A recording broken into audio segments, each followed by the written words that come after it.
संस्कारों की सीरीज में अभी ये जो 16 संस्कार है, 16 सैक्रमेंट्स है। आज हम जो डिस्कशन करेंगे वो 15वां, और जो कि हमारी जो लाइफ स्टेजेस हैं, 4 स्टेजेस हैं, उसकी लास्ट स्टेज है और उसको कहते हैं संन्यास आश्रम। और उस आश्रम में जाने के लिए, आश्रम मतलब उस स्टेज में, लाइफ स्टेज के जाने के लिए जो सेरेमनीज की जाती है उसको कहते हैं संन्यास संस्कार। तो वानप्रस्थ, जैसे कि पिछले बार आप जान रहे थे, जब हमारे बच्चे इंडिपेंडेंट हो जाते हैं, उनके अपने बच्चे होते हैं, हमारी फैमिली रेस्पॉन्सिबिलिटी डन हो जाती है। और जरूरी नहीं, किसी किसी का 40-45 साल में भी हो जाता है, जो थोड़ा अर्ली मैरिज करते हैं। और फिजिकली जब आप वीक होने लगते हैं, मतलब 60s के अराउंड जब आपका एज होता है, तो आप वानप्रस्थ आश्रम में प्रवेश करते हैं, रिटायरिंग स्टेज में जाते हैं। और रिटायरमेंट की जो सनातन धर्म में जो डिफिनेशन है वो नहीं जो मॉडर्न डेज में रिटायरमेंट, मतलब यहाँ मॉडर्न डेज की रिटायरमेंट मतलब जॉब से, काम से रिटायरमेंट लेना।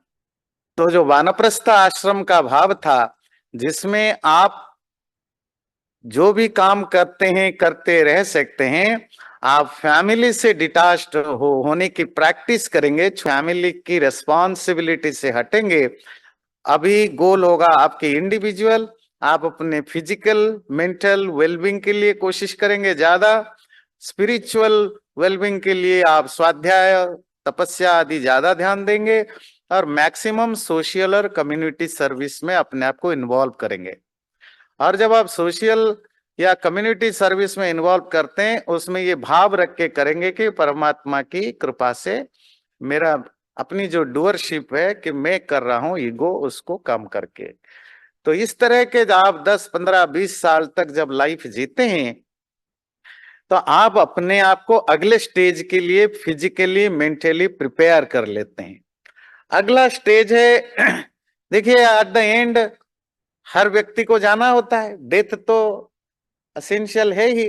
तो उसकी जो प्रिपरेशन है, जैसे कि पिछले बार हम जान रहे थे, नेचर में 2 ऑप्शन हमेशा होता है, या तो आप वॉलेंटरीली चीजों को छोड़िए, या आपसे जबरदस्ती छीन लिया जाएगा नेचर के द्वारा।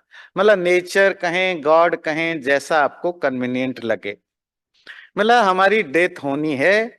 और जैसे जैसे हम ओल्ड होते जाएंगे, हम फिजिकली मेंटली भी उतना वीक होते जाएंगे तो इसीलिए उसकी जो प्रिपरेशन है कि मैं किसी पर डिपेंडेंट ना बनूं, और मैं अगले जीवन की तैयारी, जो पोस्ट लाइफ प्रिपरेशन आप शुरू करो, वो आप 70-75-80 जितनी आपको लगता है 100 साल ह्यूमन बीइंग की एवरेज लाइफ है, उसके हिसाब से कम 8-10 साल आप तो उसके लिए रखें।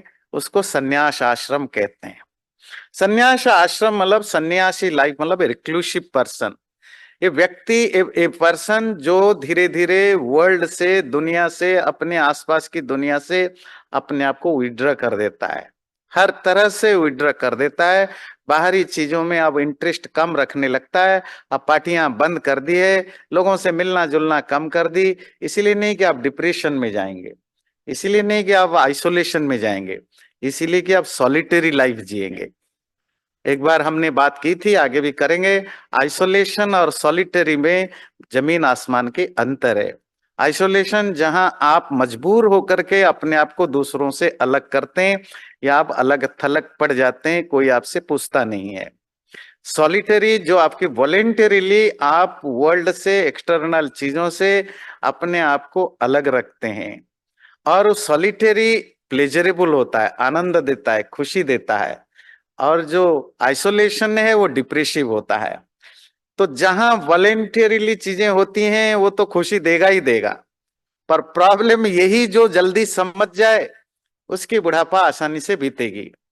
भाई आप वॉलेंटरीली आप अकेले रहने की आदत डालो, दैट विल बी सॉलिटरी। आप एंजॉय करना सीख जाओगे। आप जबरदस्ती चिपके रहोगे, बच्चे वैसे ही पूछेंगे नहीं, दुनिया वैसे ही आपसे दूर होता जाएगा। आप रोते कुड़ते दूसरों को दोष दे दे करके रहेंगे और डिप्रेशन में जाएंगे, दुखी होंगे, परेशान होंगे, शिकायती होंगे।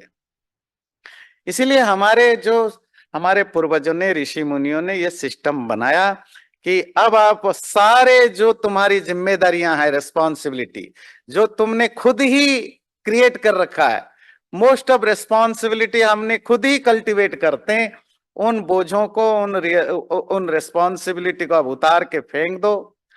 पार्शियलिटी को छोड़ दो। पार्शियलिटी मतलब ये मेरा ये तुम्हारा, इस भाव से ऊपर उठ जाओ। बिल्कुल विरक्त क्लुश होकर के सारी पृथ्वी की, दुनिया की भलाई करने के लिए इस माइंडसेट के साथ लग पड़ो। पर धरती की भलाई का मतलब नहीं कि आप अफ्रीका से एशिया तक आप यात्रा शुरू कर देंगे। मतलब दुनिया की भलाई आपके पड़ोसी से स्टार्ट होता है। तो उसमें करना क्या होता है, क्या प्रोसीजर है? तो ये जो संन्यास संस्कार या सेरेमनी है, जहां से इसके आगे ये इनिशिएशन है, जिसके आगे अब आप मटेरियल थिंग्स को आप हमेशा के लिए छोड़ देते हैं। आप दुनिया से, देखिए दुनिया का मतलब आपकी फैमिली से स्टार्ट होती है। आप अपनी फैमिली और रिलेटिव फ्रेंड से आप अपने आप को ब्रेकअप कर देते हैं और सोशली फैमिली रिलेशनशिप से आप डिटैच्ड हो जाते हैं। दुनिया की जो भोग वाली चीजें हैं उनसे अपने आप को डिटैच करते हैं। तो ये तो सब आपने छोड़ा, डिटैच किया, फिर करेंगे क्या? अब आप स्टार्ट करते हैं एक नई जर्निंग, स्पिरिचुअल परस्यूट, जो आपको लाइफ की मेडिटेशन, कंटेम्पलेशन की और आपको धीरे धीरे ले जाए। ऐसा नहीं कि अगले दिन आप मेडिटेशन में बैठेंगे 1 घंटे तक, नहीं, वो तो सो जाएंगे आप, है ना। पर आपकी ये जर्निंग स्टार्ट होगी, उसकी प्रिपरेशन जिसकी चर्चा हम करेंगे। अब सवाल है कि हम कब जाएं। देखिए लाइफ की जो 4 स्टेजेस हैं हमने डिस्कशन किया, जो हमारे सनातन धर्म में स्टूडेंट लाइफ, जो आपकी लाइफ की 1/4 ले जाता है, ऑलमोस्ट 20 to 25 ईयर्स। फिर मैरिड लाइफ, गृहस्थ हाउस होल्डर लाइफ, जहां आप सारी दुनिया को एंजॉय करते हो, वो ऑलमोस्ट 25-30 ईयर्स आपकी ले लेता है, या आगे पीछे, ये जब वैसे ही एक नंबर है। तो उसके बाद आप वानप्रस्थ में जाते हैं, वो 3rd लाइफ है, जो आप रिटायरिंग लाइफ है, जहां आप अपने लास्ट लाइफ के लिए प्रिपेयर करते हैं। और संन्यास आश्रम। तो ये चारों, संन्यास में जाने के लिए 3 ऑप्शन हमारे शास्त्र हमारे सामने देते हैं। एक होता है क्रम संन्यास, go step by step. Student life, marriage करो, घर गृहस्थी एंजॉय करो, दुनिया को एंजॉय करो, फिर धीरे धीरे उससे अपने आप को अलग करो, और एक समय आया परमानेंटली सब कुछ छोड़ दो, दैट इज ग्रेजुअली। जैसे कि शतपथ ब्राह्मण का श्लोक है, ब्रह्मचर्याश्रमम समाप्य गृही भवेत, गृही भूत्वा वनी भवेत, वनी भूत्वा प्रव्रजेत। तो ये 4 आप स्टेप बाय स्टेप जा सकते हैं, कॉमन लोग इसमें जा सकते हैं। दूसरा ऑप्शन होता है यदहरेव विरजेत तदहरेव प्रव्रजेत, वनाद वा गृहात वा यद अहरेव विरजेत। जिस दिन आपके अंदर दुनिया के प्रति वो रिक्लूसिव सेंस, आपके अब डिसइंटरेस्टेड आ गया, अब आप दुनिया बेकार लगने लगी, सब बेकार है, सब दुखदाई है, सब पेनफुल है, सब सफरिंग है, अगर ऐसी एटीट्यूड आ गया, जिस दिन आपके अंदर डिस्पैशन का भाव हो गया, वही दिन आपकी सन्यासी जाने के लिए, वही आपका टाइमिंग है। वो आपकी आप 18 साल के हैं, 15 साल के हैं, गृहस्थी जीवन में है या वानप्रस्थी में है, डजंट मैटर। आपको कोई फॉलो करने की जरूरत नहीं कि चारों स्टेप बाय स्टेप जाए। जहां जब मन हुआ उसी दिन, जिस हुआ तो आप छोड़ के चले गए। इसमें बड़ी रिस्की है। रिस्क ये है कि आजकल हम देखते हैं कैसे साधु सन्यासी सिर्फ हिंदुओं में नहीं, बौद्धों में भी, जैनों में भी, है ना, जहां स्पिरिचुअल प्रैक्टिस की सेंस है। मैं अब्राहमिक रिलीजन की बात नहीं करता हूं, जहां स्पिरिचुअलिटी नहीं है, जहां रिलीजियसिटी और थियोलॉजी है ना। नहीं तो वो बौद्ध, जैन और हिंदुओं में आजकल मशरूम की तरह साधु सन्यासी मोक्ष दिखने लग जाते हैं, और जिसके कारण स्पिरिचुअल जो वर्ल्ड है उसमें मोर देन 50, 60, 70, 80% जो होते हैं वो करप्ट होते हैं। उसका कारण है, ऐसा नहीं कि वो कोई गलत गलत लोग जो आते हैं, दैट्स ए डिफरेंट थिंग। इसीलिए हमारे शास्त्रों में एक बड़ा इंटरेस्टिंग शब्द कहा, श्मशान वैराग्य। श्मशान जानते हैं, फ्यूनरल लैंड है ना, खुले आसमान में, और वो लकड़ियों के ऊपर बॉडी रखा हुआ है, जल रहा है, तो आपको घबराहट होती है, डर लगता है, आपको लगता है मेरा भी यही होगा, आपको लगता है दुनिया बेकार है। बगल में जो खड़ा है उसके बात करते हैं, देखो क्या लाइफ है, सबको ऐसे ही गुजरना है, कुछ नहीं रखा लाइफ में, पता है। दोस्त को बोलते हो आप, सब बेकार है जी, माया है। आते हैं गाड़ी में बैठते हैं, चाय पीने चलोगे, ये चलते हैं चाय पीने, बीबीसी की न्यूज देख के चाय पीना होता है। देखो इजराइल और वहां क्या हो रहा है, वोट किसको दे रहे हो इस बार। अच्छा, ये जो 2 मिनट की वैराग्य आया, इसको कहते हैं श्मशान वैराग्य। पर हर व्यक्ति का 2 मिनट की वैराग्य नहीं आता है, ये सब बेकार है। किसी किसी की 6 महीने तक भी चलता है, अगर बहुत क्लोज डियर और नियर व्यक्ति की डेथ हो जाए तो हो सकता है लंबा चले, महीनों चले, सालों चले, 6 महीने तक चले। जरूरी नहीं डेथ से रिलेटेड, लाइफ में कुछ ऐसी प्रॉब्लम्स आए जिसके कारण आपके साथ बहुत धोखा हुआ, आपके साथ बहुत सफर, आप बहुत सफरिंग में गुजरे, आप डिप्रेशन में रहे, आपको बहुत प्रॉब्लम हुआ, आपको लगता है अब ये दुनिया बेकार है, आपने कुछ ज्यादा ही सत्संग अटेंड कर लिया, कुछ गीता उपनिषद को ज्यादा ही पढ़ लिया, गुरुजी को ज्यादा ही वैरागी निकल गए, और आप उनसे इन्फ्लुएंस्ड हो गए, मुझे भी बहुत सन्यासी बनना है। तो हमारे शास्त्र कहते हैं थोड़ा सोचना समझना, 10 साल भी लगा देना, जल्दीबाजी नहीं करना, क्योंकि एक बार अगर सन्यास आश्रम में गए फिर वापस नहीं आ सकते हो। और यही प्रॉब्लम होता है, ज्यादातर लोग अपनी टेम्पररी डिटैचमेंट को परमानेंट वैराग्य समझ बैठते हैं, और जो छोड़ के जाते हैं, साल 2 साल 3 साल के बाद या कुछ सालों के बाद वापस उनको लगता है नहीं, मुझे वो जिंदगी ज्यादा अच्छी थी, तो अब वो इधर के ना होते हैं ना उधर को, फिर हिपोक्रेसी करते हैं, फिर छुपा के गलत काम करते हैं, इस तरह के करप्शन बढ़ता है। तो जब मन में ऐसा विचार आए, थोड़ा टाइम लेना, दिनों महीनों वर्षों ले लेना, क्या पता मन बदल जाए। कल तक आपको इसीलिए शायद सन्यासी बनने की इच्छा हो रही थी, आपको वो प्यार नहीं मिला, वो मोहब्बत नहीं मिला, वो अट्रैक्शन नहीं मिला, क्या पता अचानक आपको कोई आपके लाइफ में कोई आ जाए, पता चला 15 दिन में सारे सन्यासी गायब हो गया, अब आपको मजा आने लगा दुनिया। तो वेट कर लो थोड़ी सी, जो आपके पास नहीं है उसको टटोल लो, उसके मिलने पर कहीं आपकी प्रॉब्लम सॉल्व तो नहीं हो जाता है। तो वो नेचुरल होना चाहिए, इंस्टिंक्ट होना चाहिए, अंदर से आना चाहिए। तो जब आप, या तो आप स्टेप बाय स्टेप जाते हैं, और अगर दूसरा है कि आप जिस दिन मन करे उस दिन चले जाते हैं। एक तीसरा ऑप्शन हमारे शास्त्र देते हैं कि ब्रह्मचर्य आश्रम में, मतलब ब्रह्मचर्य मतलब स्टूडेंट लाइफ। प्राचीन काल में जो ओल्डन टाइम में स्टूडेंट लाइफ तो आजकल के तरह नहीं होता था, बच्चे आजकल घर में रह के स्कूल कॉलेज जाते हैं, और आज की स्टूडेंट लाइफ का पर्पस सिर्फ पैसा कमाने के लिए, एजुकेट हो, अपने आप को एजुकेट करना, प्रोफेशनली कितना हम सफल हो सके।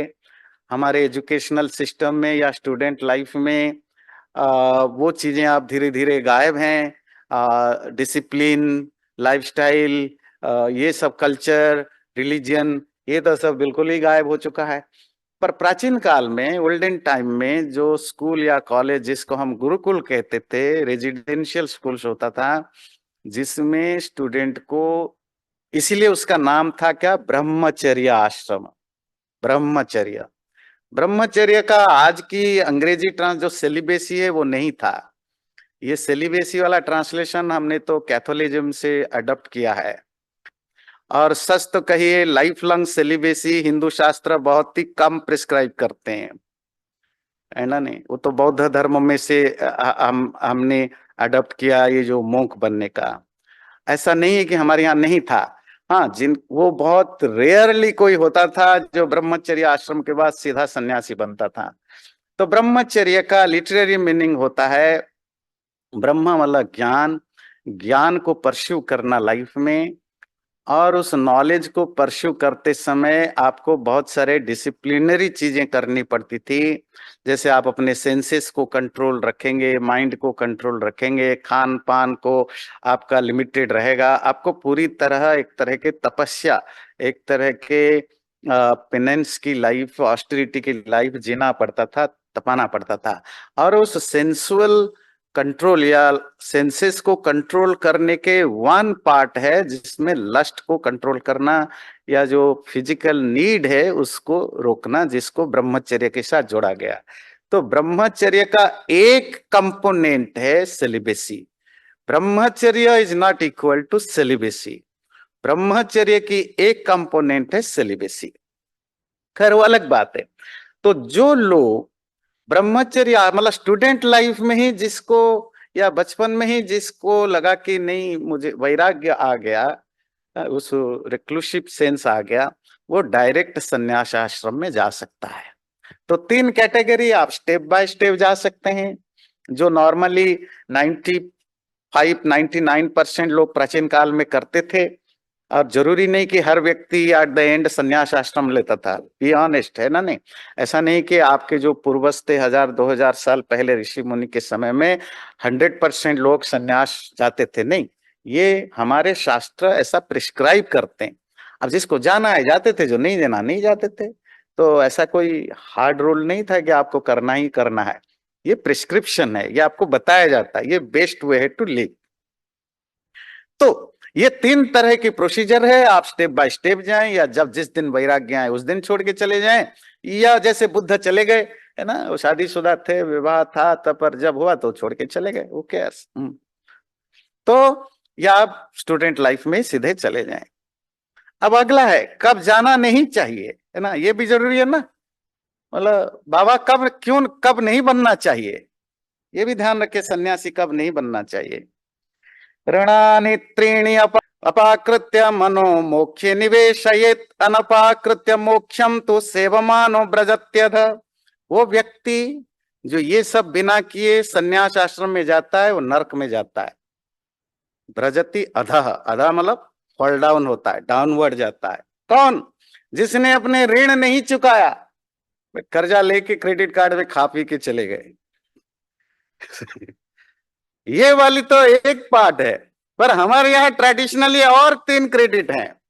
अपनी माँ बाप का ऋण नहीं चुकाया, अपने विद्या जो ज्ञान की जो ऋण है, ऋषि ऋण नहीं चुकाया, देव ऋण, है ना, ईश्वर परमात्मा से लेकर नेचर की प्रति जो आपकी ऋण है वो नहीं चुकाया।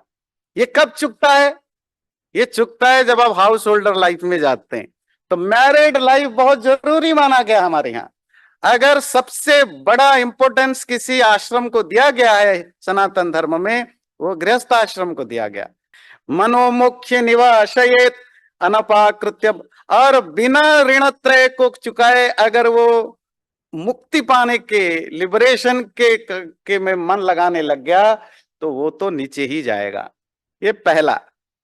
तो ये नॉर्मली प्रेस्क्राइब किया जाता है कि स्टेप बाय स्टेप जाओ, न कि डायरेक्ट जंप मारो। उसका बहुत बड़ा रिजल्ट खराब होता है। और आज अगर हमारे हिंदू या बुद्धिस्ट या जैन जो भी ओरिएंटल रिलीजियंस हैं उनको आप देखेंगे, उनमें संन्यास में गए हुए लोगों की अगर आप प्राइवेट लाइफ देखेंगे, इट वाज वेरी स्केरी। ऊपर से बहुत मीठा मीठा लगता है, बड़े आदर्श आइडियल लगता है, बड़े इनसाइड आपको बहुत बड़ा मिलेगा। चल दूसरा, अनधित्य दिजो वेदान अनुत्पाद्य तथा सुतान अनिष्ट्वा चैव यज्ञैश्च मोक्षम इच्छन ब्रजत्यध। मनुस्मृति को कोट कर रहा हूं, 6:35 धर्मशास्त्र। जिस व्यक्ति ने शास्त्र को ठीक ठीक नहीं पढ़ा है, जिस व्यक्ति ने संतान को जन्म नहीं दिया है, मतलब गृहस्थ आश्रम, जिसने यज्ञ तप यज्ञ वो जप आदि धार्मिक अनुष्ठान ठीक ठीक नहीं किया है, मतलब अपने बॉडी माइंड आदि को शुद्ध नहीं किया है, गृहस्थ आश्रम से गुजरा नहीं है, मुख्यम इच्छन ब्रजत्यध, वो भी अगर मुख्य के चक्कर में सन्यास में चला जाए वो भी नीचे ही गिरता है। और वो प्रैक्टिकल एग्जाम्पल आप लोग जो दूर से बैठ के देखते हैं समझ नहीं पाएंगे, जो लोग फील्ड में हैं, साधु सन्यासी या स्पिरिचुअल लोगों के लाइफ से कनेक्टेड हैं, वो समझ पाएंगे कि कितना करप्शन, भयानक करप्शन है ये सब जगह। ऐसा नहीं कि जहां भी कंपल्सरी सेलिबेसी है या सेलिबेसी या सन्यास मास में होता है, वहां बाय डिफॉल्ट करप्शन होता है, वो कैथोलिज्म हो, बुद्धिज्म हो, जैनिज्म हो या हिंदुओं की सन्यास हो। सनातन धर्म के शास्त्र बहुत स्ट्रिक्टली इस बारे में बात करता है। ऐसा नहीं कि वो कहते हैं सन्यास में नहीं जाना चाहिए, पर वो स्ट्रिक्टली प्रिस्क्राइब करते हैं।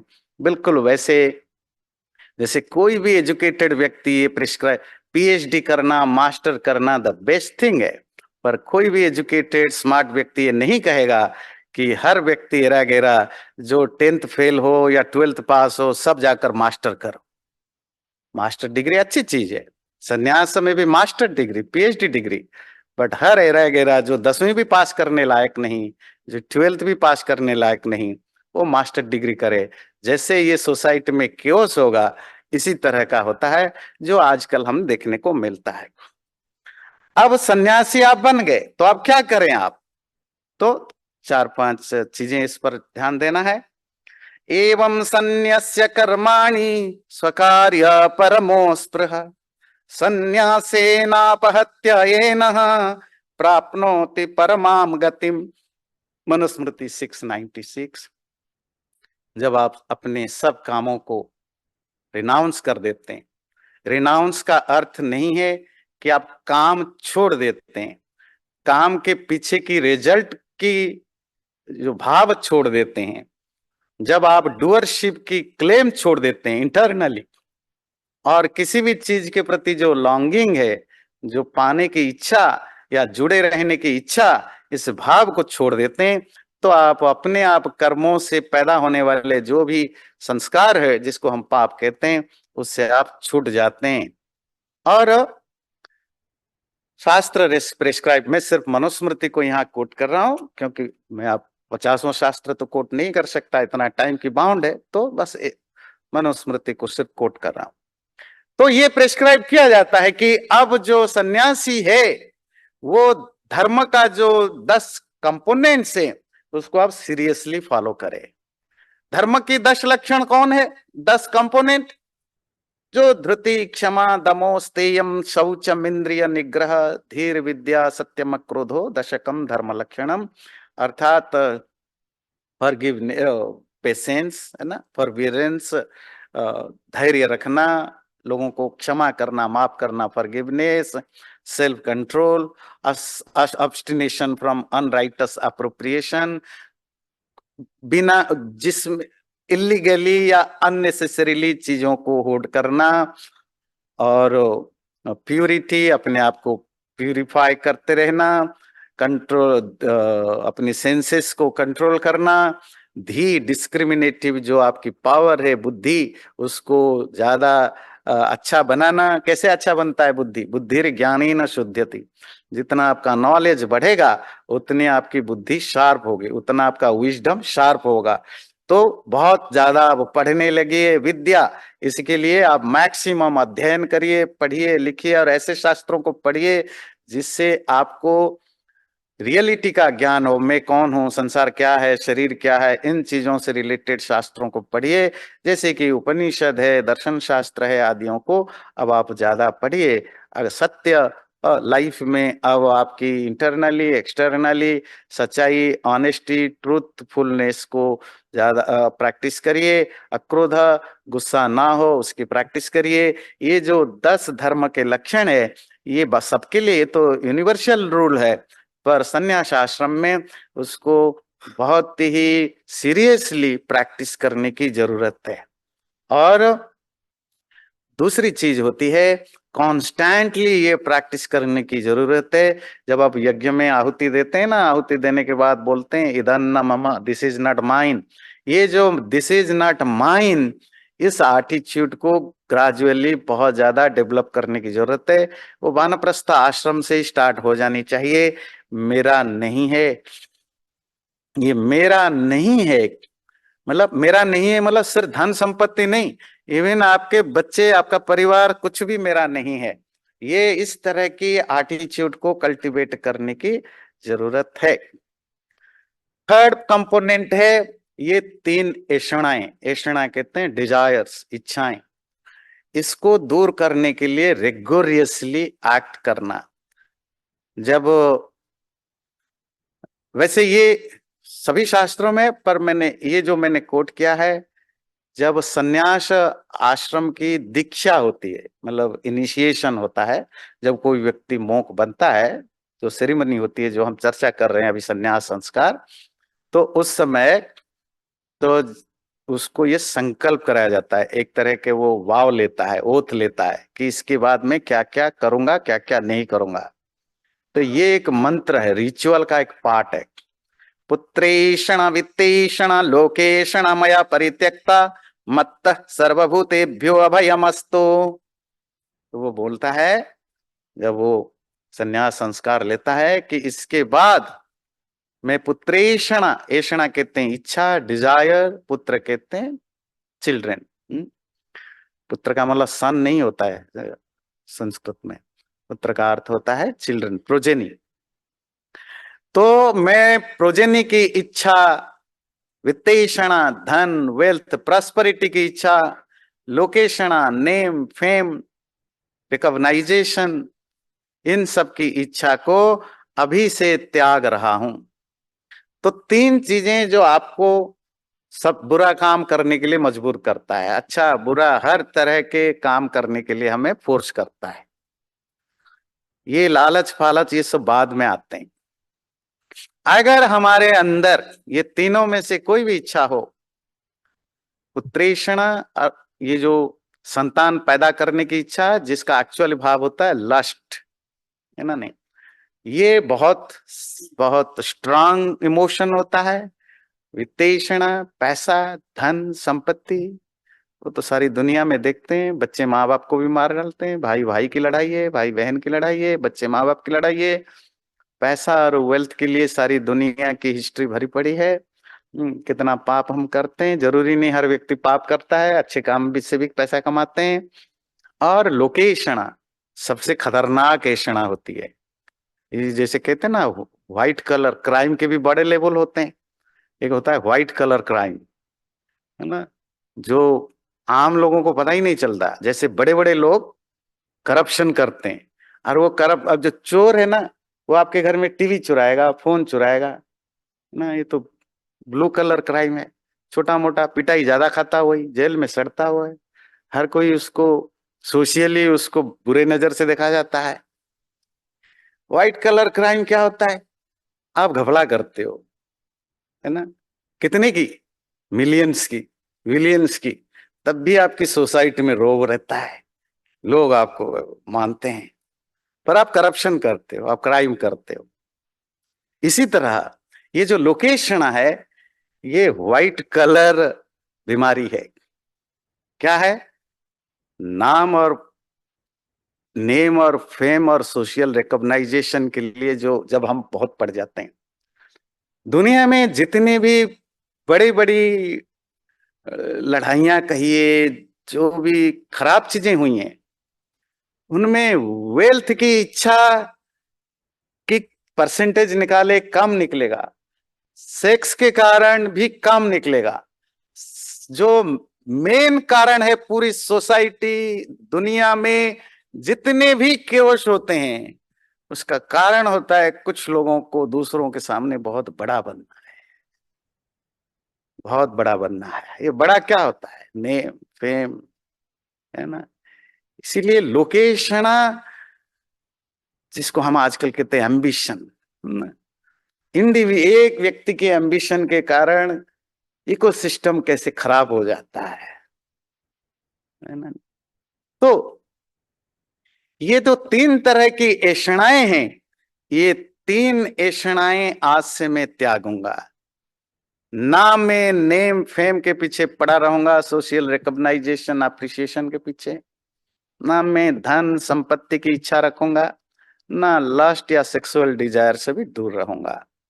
और अब बड़ा लास्ट वाली लाइन इंटरेस्टिंग है, मत्तः सर्वभूतेभ्यो अभयमस्तु। और मैं जब ये तीनों इच्छाओं को छोड़ूंगा, उससे होगा क्या कि मेरे प्रति दुनिया के कोई भी व्यक्ति अब मेरे से ना डरें। मैं everyone is fearless from me, मेरे से कोई डरे ही नहीं। आदमी आपसे क्यों डरेगा अगर आपको पैसे कमाने की इच्छा ना हो, आपको सेक्सुअल डिजायर ना हो, आपको नेम फेम की इच्छा ना हो। आप कहेंगे ये क्या बात कर रहे हो भाई, मैं पैसा कमाने से, नाम फेम कमाने से डरना होता है। देखिए दुनिया डरती है कि नहीं डरती है, क्योंकि जब इन चीजों को हम पाना चाहते हैं तो हम सब कुछ वो करते हैं जिससे कोई ना कोई हमसे डरता है। ये जो पूरा आपकी गवर्नमेंट सिस्टम है, ये जो भी सिस्टम बना है वो डर के बेस पर चलता है। हम कितना भी कहें फ्रीडम है, वो है, सिस्टम तो डर के बेस पर चलता है ना। तो जब आपको कोई चीज चाहिए ही नहीं तो आप ऐसा कुछ करोगे नहीं, कौन आपको अपना कॉम्पिटिटिव मानेगा। कंपटीशन से डर है ना। उपनिषद में आता है, वो कहते हैं द्वितीयाद भयम। डर स्टार्ट होता है कब से, जब कोई मेरे जैसा सेकंड हो जाता है, सेकंड से डर होता है। पहले बच्चे को डर लगता है घर में जब उसकी छोटा भाई छोटा बहन आ जाती है। आप कहेंगे ऐसा सच होता है? आप माँ बाप की साइकोलॉजी से समझते हो, आप तो बच्चे थे तो आप भूल गए। हम कहते हैं बचपन कितना प्यारा होता है, अगर आपको याद रहता, पता लगता है बचपन में कितनी डिप्रेशन होता है। जब भी घर में दूसरा बच्चा आता है, बड़ा बच्चा कितना स्ट्रेस में जाता है, अगर देख सकते हो माइक्रोस्कोप लगा के आपको पता चलेगा। क्यों? दूसरा आने से अपना प्यार कम होता है। जब पति और पत्नी को पता चले इनका कहीं दूसरा अफेयर चल रहा है, तो आप देखो क्या दुनिया में कयामत आ जाती है। दूसरा से डर होता है, मेरा अधिकार छिनेगा। मैं स्टार्ट किया बच्चे से, आप इसको कहीं भी इंप्लीमेंट करिए। अब सन्यास पर आने पर आपको कोई इच्छा ही नहीं है। जब आपको कुछ इच्छा ही नहीं है तो आपसे कुत्ता बिल्ली तक भी क्यों डरेगा। इसलिए जब हम देखते हैं, प्राचीन काल के इतिहास देखते हैं, तो जो स्पिरिचुअल साधना करने वाले ऋषि मुनि या साधकों के जो रियल हैं, मैं आजकल की साधु सन्यासियों की बात नहीं करता हूं। जब हम साधु सन्यासियों की बात करें, कोई भी करे, प्लीज ये एक डिस्क्लेमर लगाइएगा, आजकल के किसी साधु सन्यासियों को दिमाग में मत लाइए, नहीं तो आप ही फंसेंगे। मैं ये नहीं कह रहा हूं कि सब खराब हैं, अच्छे हैं, आई डोंट नो, पर उनको मत लाइए। तो जो हिस्ट्री में हम देखते हैं कि उनके आश्रम में शेर भी, कुत्ता भी, बिल्ली भी, एक दूसरे से एनमिटी रखने वाले जानवर भी शांत होकर रहते हैं। क्यों? क्योंकि उस ऋषि की या उस सन्यासी की जो अपनी अंदर तो किसी को कुछ पाने की कुछ चाहत नहीं है, इसलिए उससे किसी को डर है ही नहीं। दूसरे उसकी पर्सनालिटी ऐसी बन जाती है, धीरे धीरे उसकी ओरा ऐसे बन जाता है, उसके आसपास रहने वाले पशु पक्षी प्राणी भी इतने ही फियरलेसली जीने लग जाते हैं। और सन्यासी का और दो तीन जो जो लाइफस्टाइल है, अनग्निरानी के तस्यात्, he shall be without fires. Fire, हमारे हमारे लाइफ में फायर की दो तरह की यूज होता है। मैं सोशल नहीं, इंडिविजुअल की कहता हूं। खाना बनाने में और यज्ञ करने में। आजकल हिंदुओं को तो यज्ञ का कोई कंसेप्ट ही पता नहीं। पहले हर हिंदू क्या करता था, सुबह शाम उसको कहते थे अग्निहोत्र। तो अग्नि दो कारणों से हमारे पास यूज होता था, खाना बनाना और यज्ञ करना। सन्यासी बनने के बाद अब ना आप खाना बना सकते हो ना यज्ञ कर सकते हो। खाना बनाएंगे नहीं, खाएंगे क्या? आकाश पानी वाणी, अर्थात जो जहां मिल गया, नहीं मिला नहीं। खाने के प्रति अटैचमेंट नहीं होगा। फिर अनिकेतः, बड़ा प्यारा नाम है, किसी का नाम रख सकते हैं अनिकेत। निकेत कहते हैं घर, घर, residence. Aniket a person without any residence. बस सन्यासी का अगर एड्रेस है, पता नहीं वो सन्यासी है कि नहीं, शास्त्र तो नहीं मानते। अनिकेत, उसका घर नहीं होना चाहिए, उसका एड्रेस नहीं होना चाहिए। फिर वो क्या करेगा? ग्राम अन्नार्थम आश्रयेत, खाएगा कैसे? आपने तो कहा अग्नि, वो खाना नहीं पका सकता। ग्रामम मास कम्युनिटी, और उसके रूल है कि जब खाने के लिए, जिसको भिक्षा कहते हैं, भिक्षा दो तरह की है। एक मजबूरन, कोई नीडी है वो भीख मांगता है, इससे डिस्कस्टिंग थिंग। एक व्यक्ति वॉलेंटरीली सब कुछ छोड़ देता है और भिक्षा क्यों मांगता है? तो वो लोगों के घर जाएं, भिक्षा मांगे, जितना मिला। और रूल है 3 घर से ज्यादा आप भीख नहीं मांगोगे, एक गांव से 3 बार से ज्यादा नहीं जाओगे, हमेशा नए घर जाओगे, नए एरिया में जाओगे, नए कम्युनिटी में जाओगे। क्यों? अगर पुराने एक ही जगह बार बार जाते हो तो धीरे धीरे आपके एक वहां अटैचमेंट हो जाता है, उनके साथ प्यार हो जाता है, रिलेशनशिप हो जाता है। घर वाले भी आपको रिस्पेक्ट करने लगते हैं, घर वाले भी आपके तैयार बैठे होते हैं। तो मतलब घर में नहीं पकाया पर पका पकाया खाना की फिक्स हो गया। अब यह हिपोक्रेसी है, यही तो नहीं करना था। तो वो अलग अलग जगह जाता रहेगा और उपेक्षको, असंकुशको, उपेक्षक, किसी भी चीज को वो इग्नोर अब करेगा।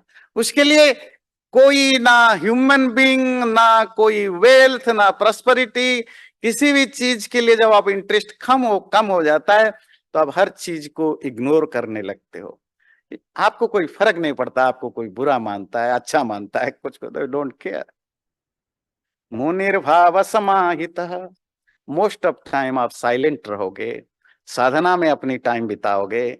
साधना मतलब जो स्पिरिचुअल प्रैक्टिस है, वो तो हमने बात नहीं की, वो तो अंडरस्टूड है। हमने वानप्रस्थ आश्रम में कहा था कि आपकी विवेक वैराग्य, विवेक अर्थात डिस्क्रिमिनेटिव एबिलिटी, वैराग्य मतलब डिस्पैशन, और 6 तरह की जो जो स्पिरिचुअल प्रैक्टिसेस हैं, सेल्फ क्षमा, दम, तितिक्षा आदि, मतलब इन नटशेल कहें, जो भी स्पिरिचुअल प्रैक्टिस हैं उनको करते रहना, और उसमें स्वाध्याय शास्त्रों को पढ़ना लिखना आदि जारी रहेगा। जैसे कि गीता में आप पढ़ते हैं, जब अर्जुन पूछते हैं कि वो सन्यासी, योगी, योगी सन्यासी ये सब एक ही बात है ना? इनका भक्त, आप बड़ी इंटरेस्टिंग गीता में देखेंगे, अलग अलग चैप्टर में भक्ति योग, ज्ञान योग, सांख्य योग सब है। उनमें जब जो जैसे भक्त का क्या डेफिनेशन है, योगी का क्या डेफिनेशन है, कर्मयोग का क्या डेफिनेशन है, आप देखेंगे सब में डेफिनेशन एक ही टाइप का मिलेगा, वर्ड्स अलग होंगे पर बात एक। वो क्या है कि जो सुख और दुख से परे हो, क्रिटिसिज्म और प्रेज से जिसको इफेक्ट नहीं करता, जो रेस्पेक्ट और इंसल्ट दोनों को से ऊपर उठ गया, लाइफ और डेथ मायने नहीं रखता, लॉस और गेन में, लव और हैट्रेड में, हीट और कोल्ड में जो ऊपर उठ जाता है ना? दुखेशु अनुद्विग्न मना, सुखेशु विगत स्पृह, वीतराग भय क्रोध स्थित धीर मुनिरुच्यते। ये तो एक है पर गीता में भरे पड़े है ना, धर्मशास्त्रों में भरे पड़े। तो जब आप किसी भी परिस्थिति में अपनी जो इक्वानिमिटी है उसको आप खोते नहीं है, तो तब आप सन्यास की, और खोना आसान नहीं है। ऐसा नहीं कि कल आप सन्यासी बने परसों आपका हो गया, तो मे भी आपको 10 साल लगेगा, 15 साल लगेगा, 25 साल लगेगा इसको अचीव करने में। वो प्रैक्टिस करते रहना चाहिए। इसी तरह आगे मनुस्मृति कहता है, दूसरे अध्याय के 162 सूत्र, सम्मानात् ब्राह्मणो नित्यमुद्विजेत विषादिव, अमृतस्यैव चाकांक्षेद अवमानस्य सर्वदा। जो ब्राह्मण मतलब ब्रह्मज्ञानी सन्यासी, वो सम्मान से नफरत करे। सम्मान समझते हैं, रिस्पेक्ट, एडोरेशन, इससे ऐसे ही नफरत करे जैसे जहर से नफरत करता है।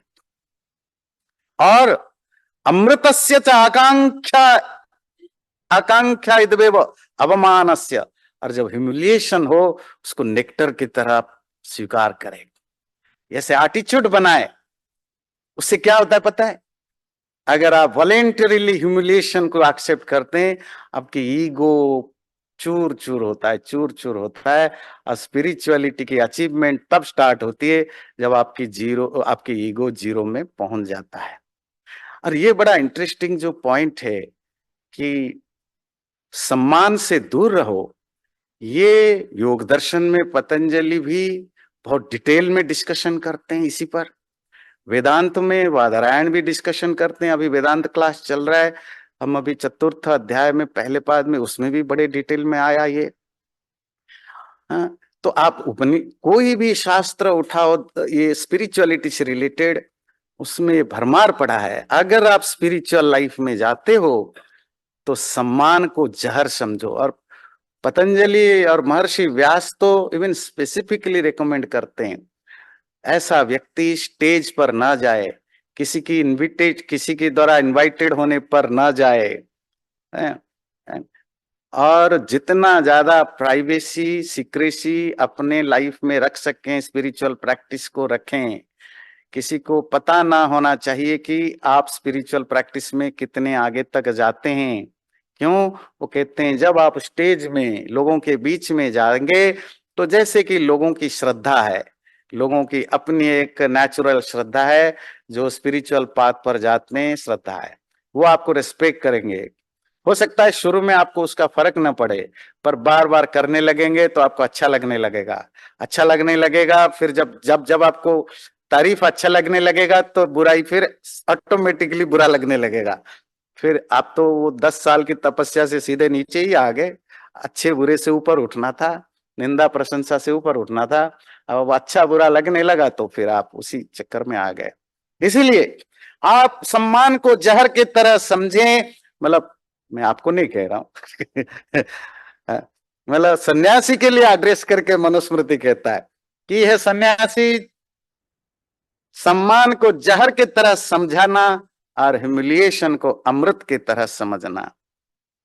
यस्मादण्वपि भूतानां द्विजान्नोत्पद्यते भयम् तस्य देहाद् विमुक्तस्य भयम् नास्ति कुतश्चन। और सन्यासी की पर्सनालिटी कैसी हो? ना कोई उससे डरे, ना वो किसी से डरे।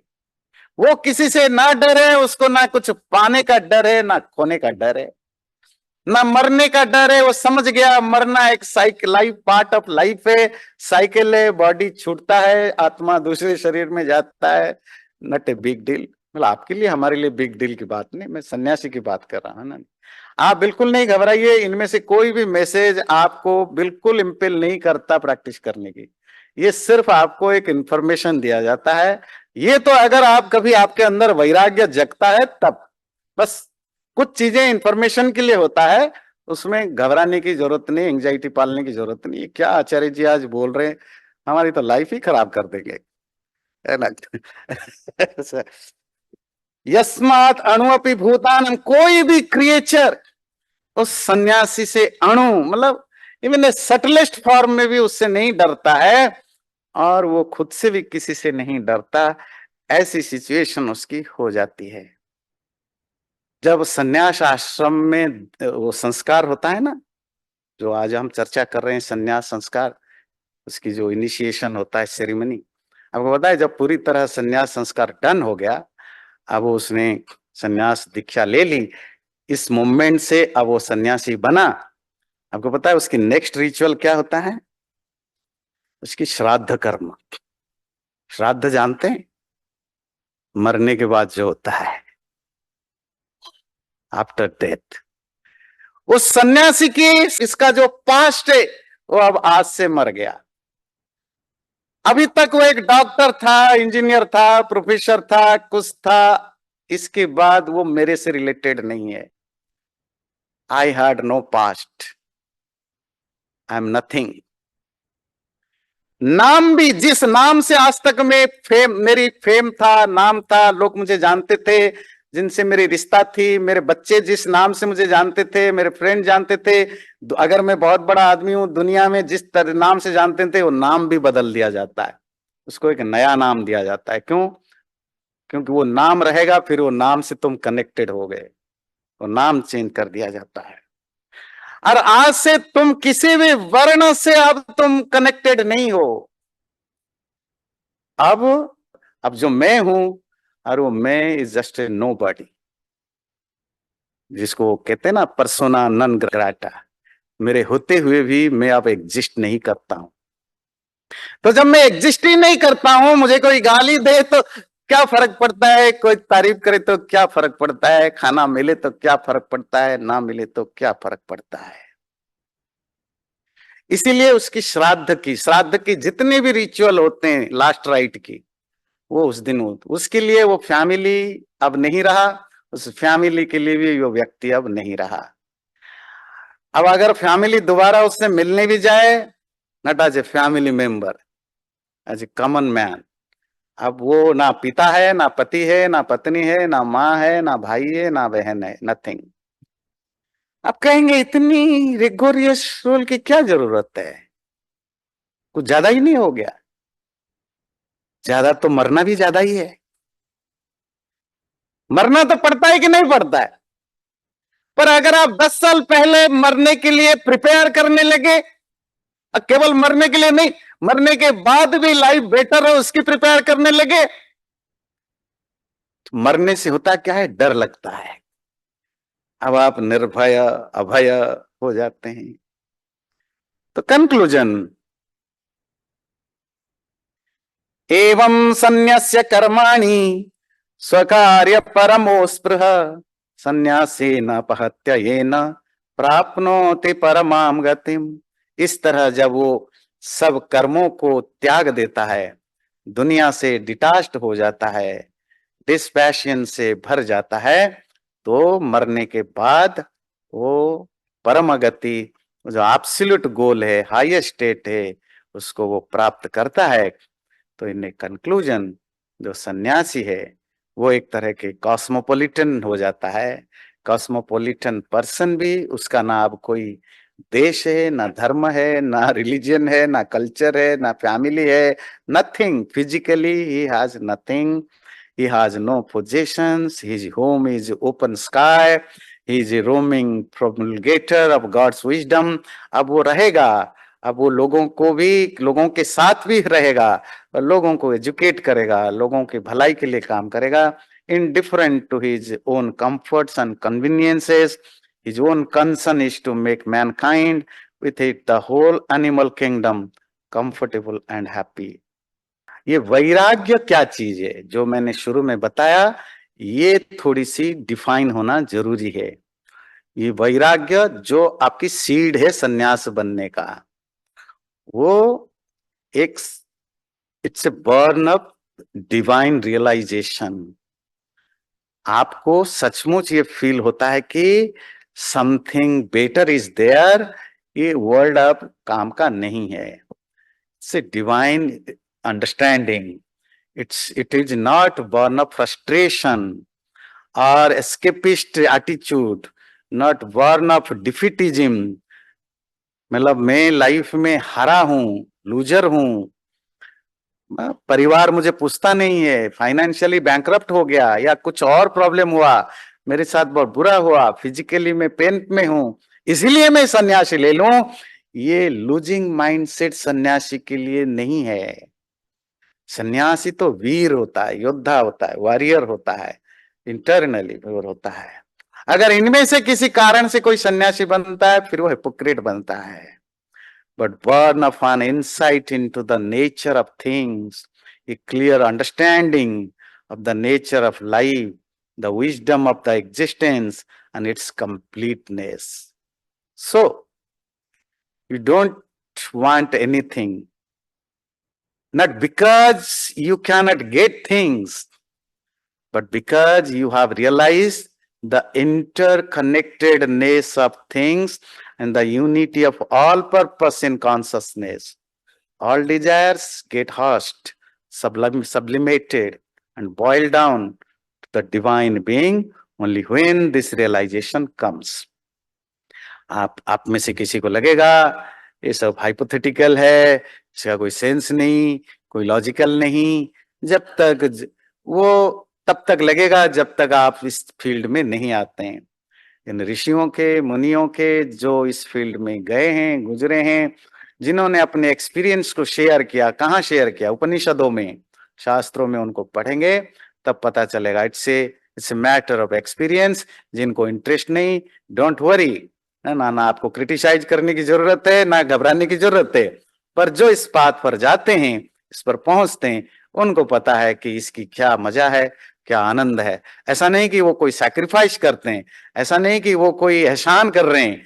वो एक अलग लेवल की आनंद के लिए छोटी छोटी आनंद को कुर्बान करते हैं। एक छोटी सी एग्जांपल दे के खत्म पूरा करता हूँ।